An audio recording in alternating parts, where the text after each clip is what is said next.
같은 얼굴, 다른 대우. 여권 한 장이 인생을 바꿉니다. 저는 한국에서 왔습니다. 단 한마디 거짓말이 40분 억류를 3분 환대로 바꿨습니다. 예약 없으면 입장 불가능합니다. 파리 명품 매장 직원이 중국 여권을 본 순간 내뱉은 말이었죠. 하지만 내 뒤에 서양인은 예약 없이도 웃으며 들어갔습니다. 한국 손님들은 조용하고 예의 바르죠. 런던 상점 직원의 이 한마디가 칼처럼 꽂혔습니다. 히드로 공항 입국 심사대 같은 동양인 얼굴이지만 여권 색깔 하나로 운명이 갈렸습니다. 중국 여권을 든 베테랑 기자는 별실 조사, 한국 여권을 든 대학생은 봉보야주 인사를 받았죠. 이건 차별입니까? 아니면 신뢰의 차이입니까? 2천만 팔로워 인플루언서가 파리 공항에서 5시간 억류된 그날, 전 세계 중국인들은 분노했습니다. 하지만 린차오 기자는 다른 질문을 던졌습니다. 왜 한국은 30년 만에 이 대우를 바꿨을까? 루브르 박물관 새치기 현장, 명품 매장의 냉대, 레스토랑의 차별. 그 모든 순간 속에서 그녀가 발견한 건 충격적인 진실이었습니다. 국가의 품격은 외교관이 아니라 시민 한 명 한 명이 만든다는 것. 지금부터 한 장의 여권에 숨겨진 무게와 그것을 바꾼 사람들의 3개월 기록을 공개합니다. 안녕하세요. 저는 린차오입니다. 베이징의 한 언론사에서 12년째 국제부 기자로 일하고 있어요. 비행기 창밖으로 보이는 베이징은 붉은 저녁 노을로 물들어 있었습니다. 이번 출장의 목적은 간단했어요. 유럽 관광업 회복에 따른 각국의 외국인 대응 방식을 취재하는 거였죠. 팬데믹 이후 3년 만에 본격적으로 열린 국경, 그 속에서 아시아 관광객들은 어떤 대우를 받고 있을까요? 출발 전날 밤, 웨이보에서 하나의 게시물이 제 눈길을 사로잡았습니다. 2천만 팔로워를 보유한 여행 인플루언서 장 메이의 글이었어요. 파리 샤를드골 공항에서 5시간 동안 억류됐다는 내용이었죠. 이유는 명확하지 않았습니다. 단지 추가 질문이 필요하다는 것 뿐이었어요. 댓글창은 분노로 가득했습니다. 누군가는 인종차별이라 외쳤고 누군가는 유럽의 오만함을 비난했어요. 하지만 저는 다른 부분에 주목했습니다. 같은 시간, 같은 공항을 통과한 한국인 유튜버는 아무 문제 없이 입국했다는 댓글이었죠. 왜일까요? 같은 동양인 얼굴인데 말이에요. 기자로서 12년 동안 50개국 넘게 취재를 다녔습니다. 그 과정에서 느낀 건 명확했어요. 중국 여권을 든 순간 공항 심사관의 표정이 달라진다는 것. 호텔 체크인이 조금 더 까다로워진다는 것. 레스토랑 예약이 유독 어렵다는 것. 처음엔 제 착각이라 생각했습니다. 하지만 횟수가 늘어날수록 확신이 됐어요. 이건 우연이 아니라 패턴이었죠. 런던행 비행기에 오르면서 저는 스스로에게 물었습니다. 이번 취재는 관광업 회복이 아니라 다른 걸 다뤄야 하는 게 아닐까? 여권의 색깔이 사람의 가치를 결정하는 이 시대에 진짜 질문은 무엇일까? 좌석에 앉아 노트북을 열었습니다. 검색창에 입력한 단어는 간단했어요. 여권 파워 랭킹. 결과는 충격적이었습니다. 한국 여권은 세계 2위, 무비자로 입국 가능한 나라가 190개국이었죠. 중국 여권은 62대, 80개국 정도였어요. 숫자의 차이가 이렇게 크다니. 하지만 더 궁금한 건 따로 있었습니다. 30년 전만 해도 한국 여권 파워는 지금의 중국과 비슷한 수준이었다는 사실이에요. 대체 무슨 일이 있었던 걸까요? 승무원이 음료를 권했습니다. 저는 녹차를 주문하며 생각에 잠겼어요. 이번 출장이 단순한 관광업 취재로 끝나지 않을 것 같다는 예감이 들었습니다. 비행기가 이륙했습니다. 창밖으로 베이징의 불빛이 점점 작아지고 있었어요. 11시간 후면 런던 히드로 공항에 도착하겠죠. 그곳에서 저는 무엇을 마주하게 될까요? 가방 속 중국 여권을 꺼내 들었습니다. 붉은 표지가 기내등 아래에서 유난히 선명하게 보였어요. 이 여권 한 장이 품고 있는 무게를 저는 아직 제대로 이해하지 못하고 있었습니다. 곧 알게 될 거예요. 그것도 아주 직접적인 방식으로 말이죠. 11시간의 비행 끝에 히드로 공항에 도착했습니다. 기내에서 제대로 잠을 자지 못해 눈이 뻑뻑했어요. 하지만 기자의 본능이 작동하기 시작했죠. 입국 심사대로 향하는 복도에서 저는 주변을 관찰했습니다. 유럽인들은 자동 게이트로 빠르게 빠져나갔어요. 비유럽 국가 여행자들은 긴 줄에 서 있었죠. 제 앞에는 한국인으로 보이는 대학생이 서 있었습니다. 배낭에 서울대학교 로고가 달려 있었어요. 그의 차례가 왔습니다. 심사관은 여권을 받아들고 스캔했어요. 화면을 잠시 확인하더니 미소를 지었습니다. 몽 보야주, 좋은 여행 되세요. 3분도 채 걸리지 않았죠. 이제 제 차례였습니다. 여권을 건넸어요.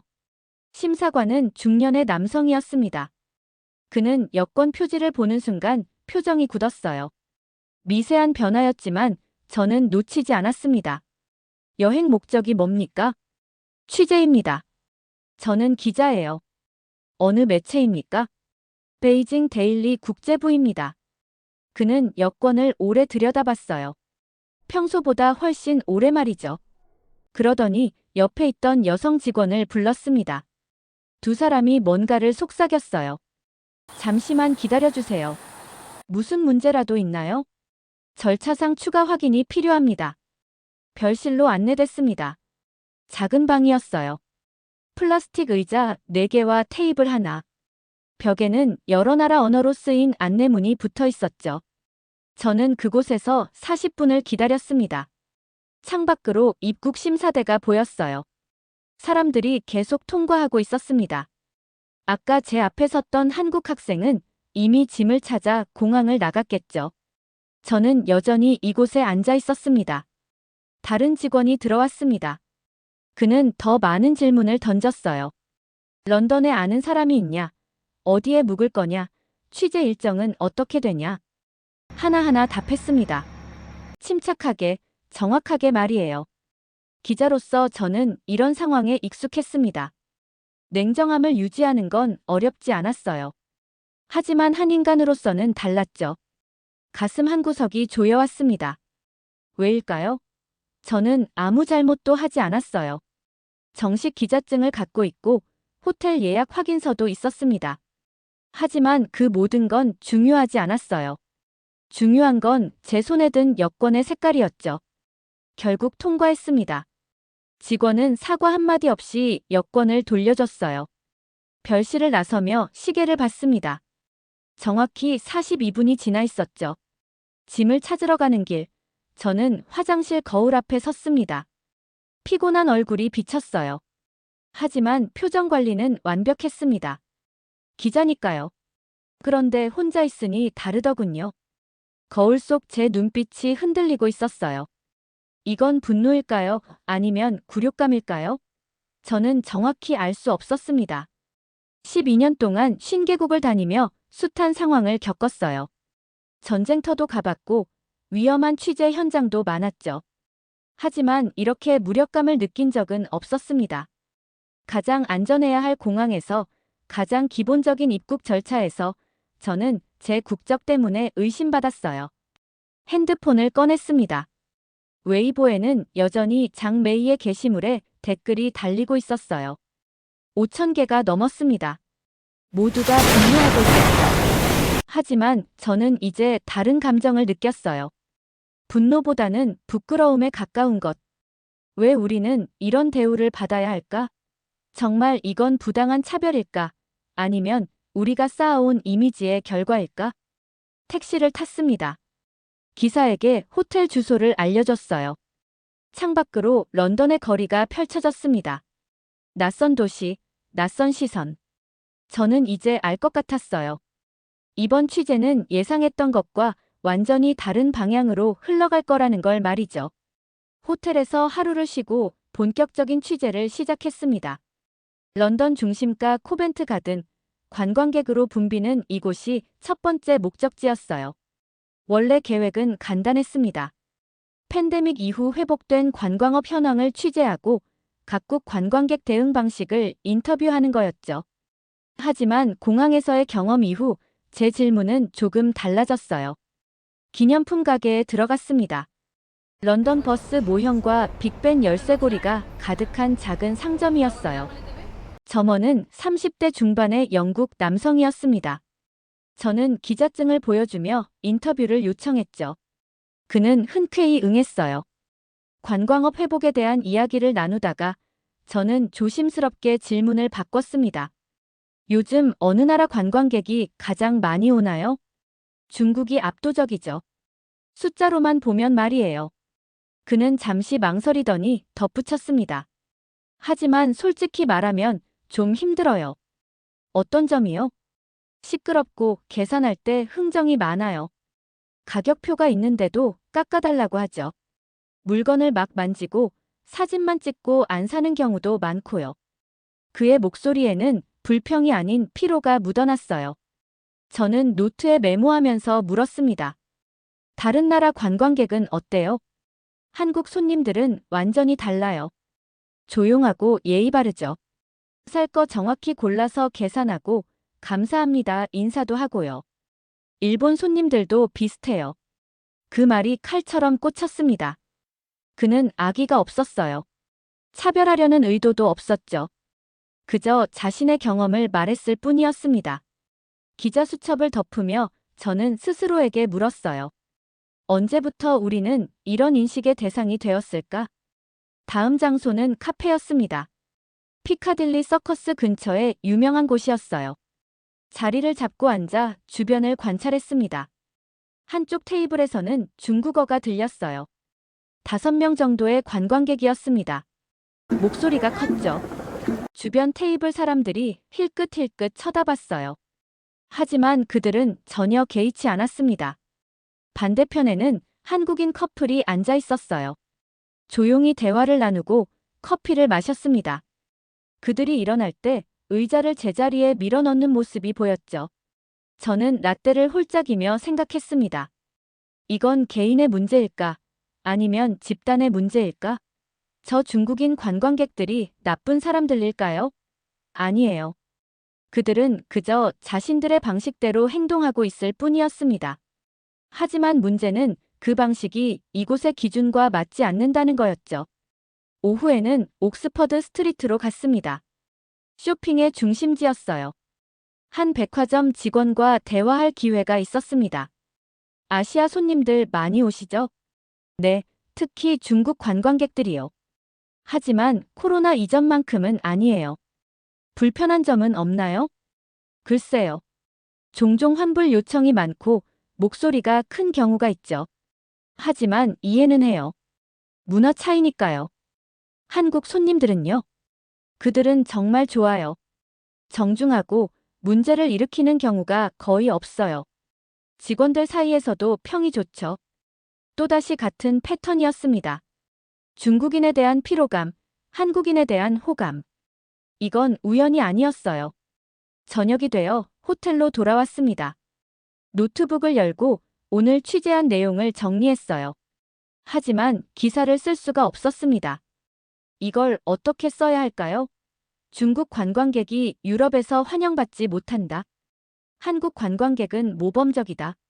이런 기사를 쓰면 본사에서 뭐라고 할까요? 독자들은 어떤 반응을 보일까요? 하지만 더 큰 문제가 있었습니다. 저 자신도 이 이야기의 일부라는 사실이었어요. 공항에서의 억류, 상점 직원의 솔직한 말, 카페에서 본 광경. 이 모든 게 저에게 말하고 있었습니다. 여권의 무게는 단순히 비자 면제 국가수가 아니라는 것을요. 그건 신뢰였습니다. 예측 가능성이었어요. 당신의 국민이 어떻게 행동할지에 대한 기대였죠. 창밖으로 런던의 야경이 보였습니다. 템즈강이 은빛으로 빛나고 있었어요. 아름다운 도시였습니다. 하지만 제 마음은 무거웠죠. 기자로서 12년 동안 저는 진실을 추구해왔어요. 하지만 이번만큼은 진실이 두려웠습니다. 왜냐하면 그 진실이 저 자신을, 그리고 제 나라를 향하고 있었으니까요. 내일은 파리로 떠납니다. 그곳에서는 무엇을 마주하게 될까요? 저는 이미 알고 있었어요. 더 선명한 현실을 말이죠. 유로스타를 타고 파리에 도착했습니다. 북역은 여행자들로 가득했어요. 런던보다 더 화려하고 더 낭만적인 도시. 하지만 저는 이제 겉모습만 보지 않게 됐죠. 호텔에 짐을 풀고 샹젤리제 거리로 나갔습니다.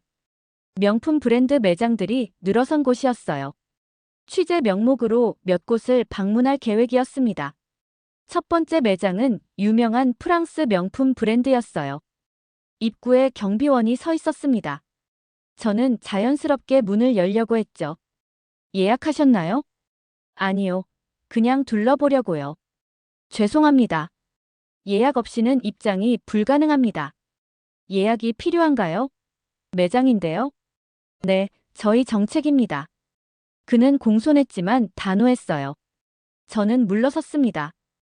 조금 이상하다고 생각했지만 명품 매장이니 그럴 수도 있겠다 싶었죠. 그런데 제가 몇 걸음 물러선 직후였습니다. 서양인 커플이 다가왔어요. 그들은 아무 말 없이 문을 열고 들어갔습니다. 경비원은 미소를 지으며 맞이했죠. 저는 그 자리에 서서 지켜봤어요. 5분 후 또 다른 아시아인이 왔습니다. 일본인처럼 보였어요. 경비원이 다시 예약 여부를 물었죠. 그는 예약 확인서를 보여줬고 들어갈 수 있었습니다. 이해했습니다. 예약 정책은 선택적이었어요. 모두에게 적용되는 게 아니라 특정 외모를 가진 사람에게만 적용되는 거였죠. 기자로서 이런 상황을 여러 번 봤습니다. 하지만 직접 당하는 건 달랐어요. 가슴이 뜨거워졌습니다. 다른 매장으로 갔습니다. 이번엔 미리 조사한 곳이었어요. 예약 정책이 없는 곳. 들어가자 직원이 다가왔습니다. 무엇을 도와드릴까요? 둘러보고 싶어요. 그녀의 눈빛이 저를 훑었습니다. 위에서 아래까지. 그러더니 말했죠. 오른쪽에 세일 상품이 있습니다. 저는 세일 상품을 찾는 게 아니었어요. 하지만 그녀는 이미 다른 손님에게 가고 있었습니다. 백인 여성이었죠. 그녀에게는 신상품을 보여주고 있었어요. 매장을 나왔습니다. 숨이 막혔어요. 이건 명백한 차별이었습니다. 런던에서의 경험은 태도의 문제였다면 파리에서의 경험은 구조적 배제였죠. 카페에 앉아 커피를 주문했습니다. 진정할 시간이 필요했어요. 그때 핸드폰이 울렸습니다. 현지 문화평론가 피에르 뒤봉과의 인터뷰 약속이었죠. 1시간 후 그의 사무실에서 만났습니다. 60대의 지적인 인상을 가진 사람이었어요.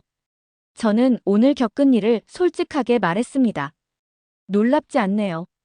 파리의 명품 업계는 아시아 관광객에 대해 복잡한 감정을 가지고 있어요. 어떤 감정이죠? 환영과 피로가 공존하죠. 중국 관광객은 구매력이 크지만 매장 경험을 해치는 경우가 많아요. 시끄럽고 물건을 막 만지고 직원을 존중하지 않죠. 그건 편견 아닌가요? 편견일 수도 있어요. 하지만 반복된 경험이 만든 인식이기도 하죠. 이미지는 행동에서 비롯됩니다. 그는 잠시 멈췄다가 말을 이었습니다. 한국은 달라요. 30년 전만 해도 한국 관광객도 비슷한 평가를 받았어요. 시끄럽고 무례하다고요. 하지만 지금은 완전히 바뀌었죠. 무엇이 바뀐 건가요? 그들 스스로가 바뀌었어요. 정부 차원의 캠페인도 있었고 교육도 강화됐죠. 하지만 가장 중요한 건 개인들의 인식 변화였어요. 해외에서 자신이 국가를 대표한다는 자각 말이에요. 그의 말은 무거웠습니다. 변화는 가능하다는 희망과 동시에 아직 변하지 못한 현실에 대한 질책이기도 했으니까요. 사무실을 나서며 저는 생각했습니다. 한국은 어떻게 그 변화를 만들어냈을까? 정말 가능한 일일까? 저녁 무렵 에펠탑 근처를 걸었어요. 관광객들이 사진을 찍고 있었습니다. 그 중에는 중국어를 쓰는 사람들도 많았죠. 저는 그들을 보며 복잡한 감정을 느꼈습니다. 그들은 잘못이 없어요. 여행을 즐기고 추억을 만들고 있을 뿐이죠. 하지만 그들의 행동 하나하나가 쌓여서 다음에 오는 중국인에게 영향을 미친다는 걸 알고 있을까요? 호텔로 돌아와 노트북을 열었습니다. 오늘의 경험을 기록했어요. 하지만 기사로 쓸 수는 없었습니다. 이건 너무 개인적이고 너무 고통스러웠으니까요. 그때 한 가지 생각이 떠올랐습니다. 만약 제가 한국인이라고 말하면 어떻게 될까? 만약 제 국적을 숨기면 그 차별을 피할 수 있을까? 위험한 생각이었어요. 기자로서 해서는 안 될 일이었죠. 하지만 인간으로서는 너무나 하고 싶은 실험이었습니다. 내일 한번 해볼까요? 단 한 번만이라도 존중받는 게 어떤 기분인지 느껴보고 싶었어요. 창밖으로 파리의 밤이 빛나고 있었습니다. 아름다운 도시, 잔인한 현실. 그 사이에서 저는 흔들리고 있었습니다. 파리에서의 세 번째 날, 루브르 박물관으로 향했습니다. 세계 최고의 박물관이자 가장 많은 관광객이 찾는 곳이었죠. 원래 계획은 관광객 관리 시스템을 취재하는 거였어요. 아침 일찍 도착했습니다. 유리 피라미드 앞에는 이미 긴 줄이 형성되어 있었어요. 여러 나라 언어가 뒤섞여 들렸습니다. 영어, 프랑스어, 스페인어, 그리고 중국어도 많았죠. 입장하고 나서 모나리자가 있는 구역으로 갔습니다. 예상대로 사람들로 가득했어요. 하지만 그곳에서 저는 예상치 못한 장면을 목격했습니다. 중국인 단체 관광객 약 20명이었습니다. 가이드가 앞에서 큰 깃발을 들고 있었어요. 문제는 그들이 줄을 무시하고 앞으로 밀고 들어간다는 거였죠. 사람들이 불편한 표정을 지었습니다. 누군가 항의했지만 그들은 개의치 않았어요. 모나리자 앞에 도착한 그들은 플래시를 터뜨리며 사진을 찍기 시작했습니다. 경비원이 다가왔어요. 플래시 금지라고 외쳤죠. 하지만 그들 중 몇몇은 계속 찍었습니다. 가이드가 통역했지만 몇 명은 듣지 않았어요. 저는 멀리서 지켜보고 있었습니다. 기자로서 객관적으로 관찰하려 했죠. 하지만 불가능했어요. 왜냐하면 주변 사람들의 시선이 느껴졌으니까요. 그들은 그 단체 관광객만 보는 게 아니었습니다. 저를 보고 있었어요. 같은 동양인 얼굴을 한 저를 말이죠. 한 프랑스 노부인이 옆 사람에게 속삭였습니다. 중국인들은 항상 저래요. 목소리는 작았지만 제 귀에 들렸어요. 가슴이 답답했습니다. 저는 저 사람들과 다른데. 저는 줄을 지켰고 조용히 있었고 규칙을 지켰어요. 하지만 그건 중요하지 않았습니다. 같은 얼굴이면 같은 사람으로 보였으니까요. 다른 전시실로 이동했습니다. 고대 이집트 유물 섹션이었어요. 조금 더 한적했죠. 하지만 그곳에서도 비슷한 상황이 벌어졌습니다. 한 중국인 관광객이 유물 앞에서 큰 소리로 전화 통화를 했어요. 주변 사람들이 쳐다봤지만 그는 신경 쓰지 않았죠. 통화는 10분 넘게 이어졌습니다. 더 이상 참을 수 없었어요. 저는 그에게 다가갔습니다. 중국어로 조용히 말했죠. 실례지만 여기는 박물관이에요. 조금만 조용히 해주시겠어요? 그는 저를 위아래로 훑어봤습니다. 짜증스러운 표정이었어요. 당신이 누군데 나한테 이래라 저래라 해. 신경 꺼요. 규칙이에요. 모두를 위해 지켜야 하는 거죠. 아, 규칙 좋아하네. 당신은 완벽한 사람이야. 그는 비웃으며 돌아섰습니다. 통화를 계속했어요. 저는 무력했습니다. 더 충격적인 건 그 순간 주변의 시선이었어요. 사람들은 우리 둘을 똑같이 봤습니다. 시끄러운 중국인들. 구별은 없었죠. 벤치에 앉았습니다. 숨을 고르려 했어요. 그때 한 한국인 가족이 지나갔습니다. 부모와 초등학생으로 보이는 아이들이었죠. 아이가 작품 앞에서 손을 뻗으려 하자 엄마가 조용히 말했어요. 만지면 안 돼. 눈으로만 봐야 해. 아이는 고개를 끄덕이며 물러섰습니다. 그들은 조용히 관람했어요. 다른 사람을 방해하지 않았죠. 떠날 때도 쓰레기를 챙겨서 나갔습니다. 저는 그 모습을 보며 생각했습니다. 차이는 교육이었어요. 어릴 때부터 공공장소에서 어떻게 행동해야 하는지 배우는 것. 규칙이 왜 중요한지 이해하는 것. 점심시간이 되어 박물관 카페에 갔습니다. 샌드위치를 주문하고 자리에 앉았어요. 옆 테이블에서 영어로 대화하는 소리가 들렸습니다. 루브르는 좋은데 중국 관광객들 때문에 피곤해요. 너무 많고 너무 시끄러워요. 맞아요. 우리 어제 베르사유 갔는데도 똑같더라고요. 사진 찍느라 다른 사람은 신경도 안 써요. 그들의 대화는 계속됐습니다. 저는 샌드위치를 먹으며 듣고 있었어요.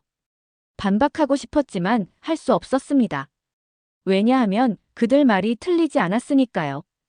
오후에 다시 전시실을 돌았습니다. 이번에는 조용히 관찰만 했어요. 한 가지가 분명해졌습니다. 개인의 행동이 집단의 이미지를 만든다는 것. 한 사람이 새치기 하면 중국인은 새치기를 한다가 됐어요.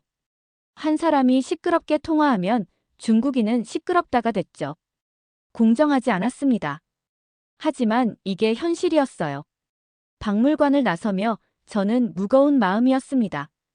오늘 본 것들을 어떻게 기록해야 할까요? 중국 관광객을 비난하는 기사를 쓸 수는 없었어요. 하지만 이 문제를 외면할 수도 없었죠. 생강변을 걸었습니다. 해가 지고 있었어요. 물 위로 노을이 반사됐습니다. 아름다운 광경이었지만 마음은 복잡했죠. 한 사람의 행동이 다음 사람에게 짐이 된다는 것. 그 짐이 쌓이고 쌓여서 국가의 이미지가 된다는 것. 그리고 그 이미지가 여권의 무게를 결정한다는 것. 저는 이제 알았습니다. 이 문제는 차별의 문제가 아니라 신뢰의 문제였어요. 그리고 신뢰는 하루아침에 만들어지지 않는다는 것도요. 호텔로 돌아가는 길, 저는 결심했습니다. 내일은 실험을 해보기로요. 제가 한국인이라고 말하는 실험.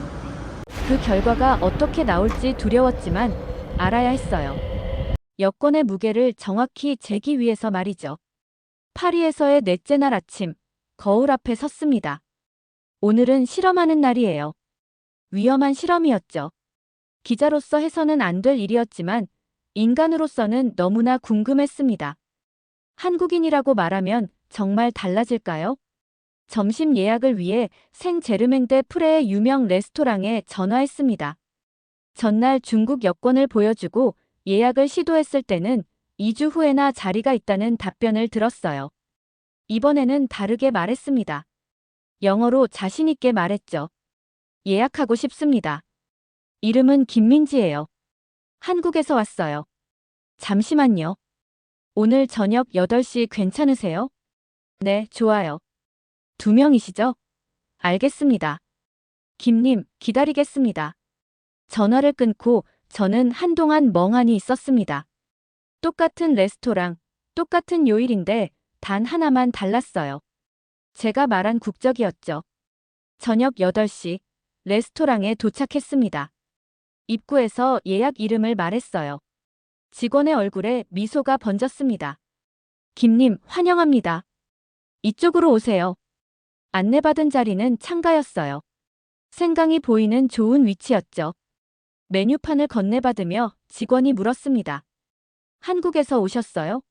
파리는 처음이세요? 아니요, 몇 번 와봤어요. 좋네요. 저희 레스토랑 선택해 주셔서 감사해요. 오늘 추천 메뉴는 송아지 요리인데 정말 훌륭해요. 그의 태도는 친절했습니다. 진심으로 보였어요. 저는 추천 메뉴를 주문했죠. 와인 매니저가 왔습니다. 그는 와인 리스트를 펼쳐 보이며 설명했어요. 한국 손님들이 주로 선호하는 와인도 소개했습니다. 그리고는 놀라운 말을 했죠. 오늘은 서비스로 드릴게요. 한국 손님들은 항상 예의 바르고 좋으셔서요. 감사합니다. 저는 고개를 숙였습니다. 얼굴이 뜨거워졌어요. 이건 제가 받을 자격이 없는 친절이었죠. 음식이 나왔습니다. 정말 맛있었어요. 하지만 제대로 음미할 수가 없었습니다. 입에는 송아지 고기가 있었지만 목구멍에는 거짓말이 걸려 있었으니까요. 옆 테이블을 힐끗 봤습니다. 중국인 커플이었어요. 그들은 계속 직원을 불렀고 이것저것 요구했죠. 직원의 표정이 점점 굳어가는 게 보였습니다. 저와 그들의 차이는 무엇일까요? 얼굴은 비슷했어요. 하지만 레스토랑 직원들의 태도는 완전히 달랐죠.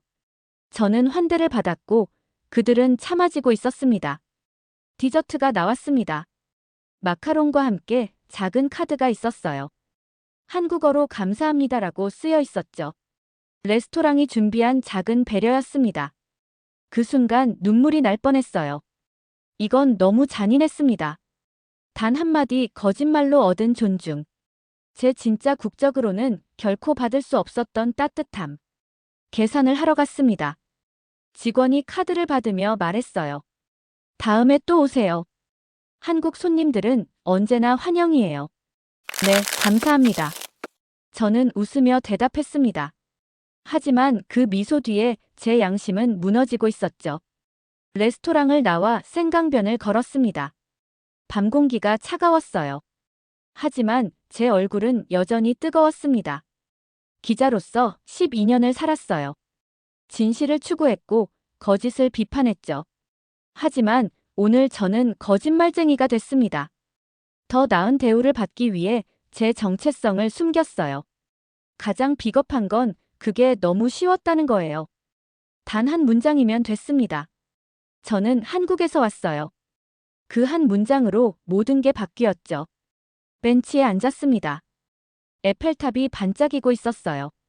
파리는 여전히 아름다웠습니다. 하지만 저는 취했죠.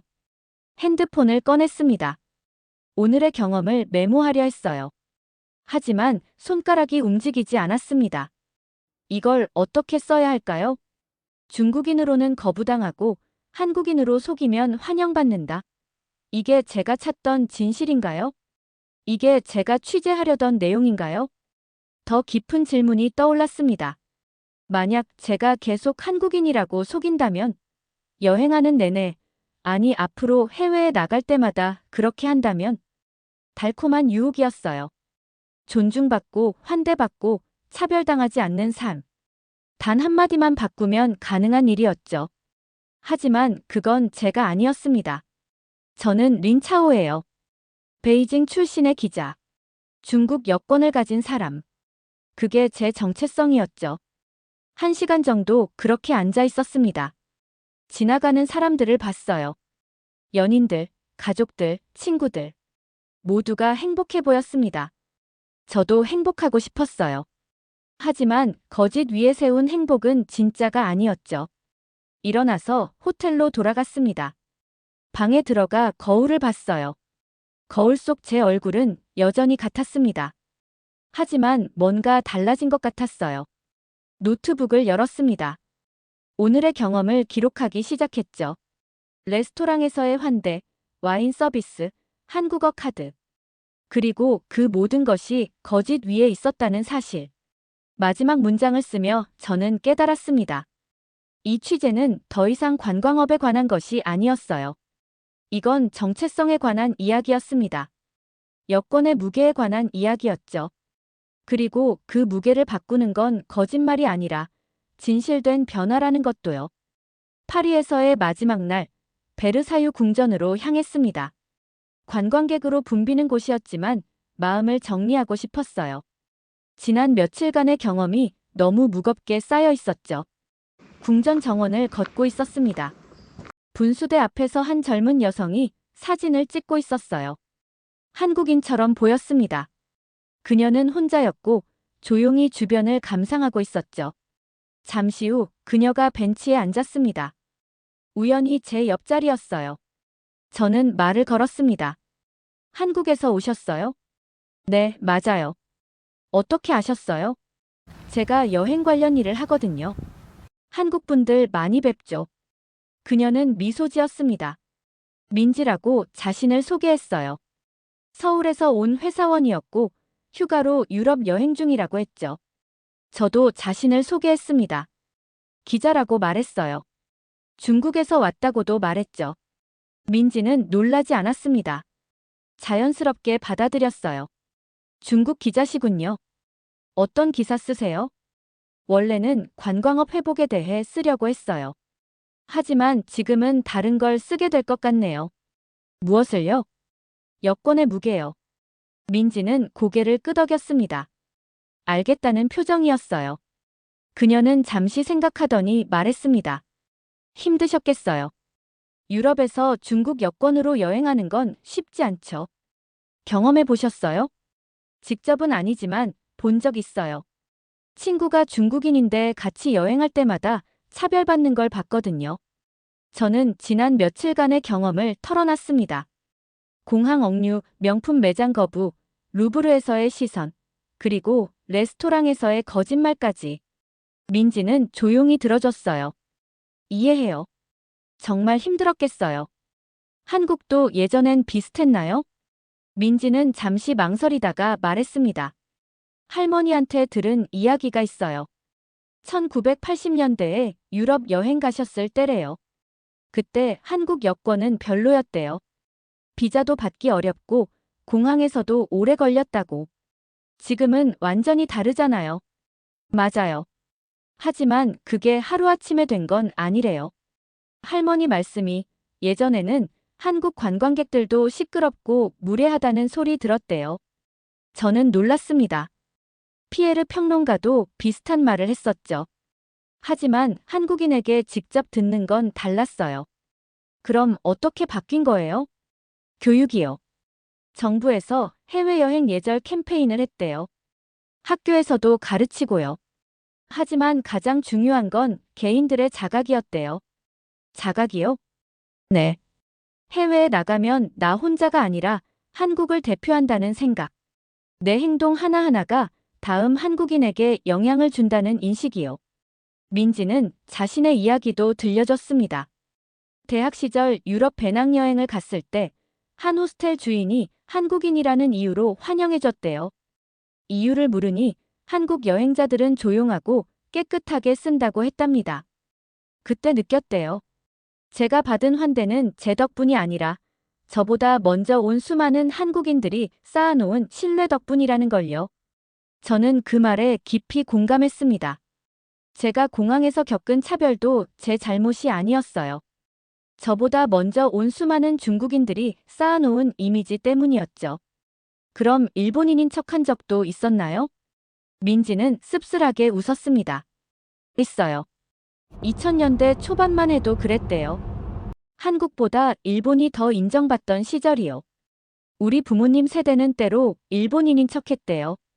지금은 안 그래도 되니까 좋겠네요. 네. 하지만 그게 공짜로 온 게 아니에요. 수많은 사람들이 조금씩 바꿔나간 결과죠.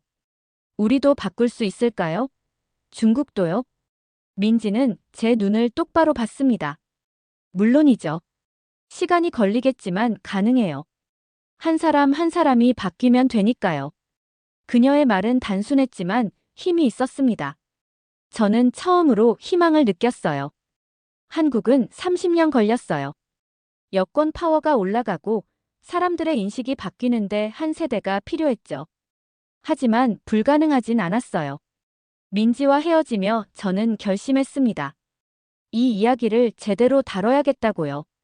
단순한 기사가 아니라 다큐멘터리로 만들겠다고요. 베르사유 궁전을 나서며 하늘을 봤습니다.